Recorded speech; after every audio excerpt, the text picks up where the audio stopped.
Hello mga ka-adya, mga ka-home buyers! I'm back and this is my 5 tour at Lancaster. So today papakita ko sa inyo kung anong meron dito sa Phase 16. So isa yan sa mga phases dito kung saan ako nakatira dito sa Lancaster. Syempre bago ako lumayo dito muna.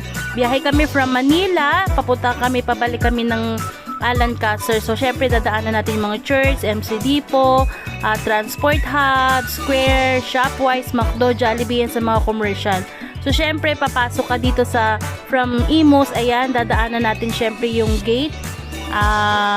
And of course bawat phases, syempre meron tayong gate. So ayan, nandito na tayo sa KS16. So meron tayong court syempre para maglaro yung ating mga anak, hindi na kailangan lumabas pa ng ating mga phases. Ayan, sa ating village. Yung mga senior, pwede din ditong mag walking every morning, yan, mag-jogging.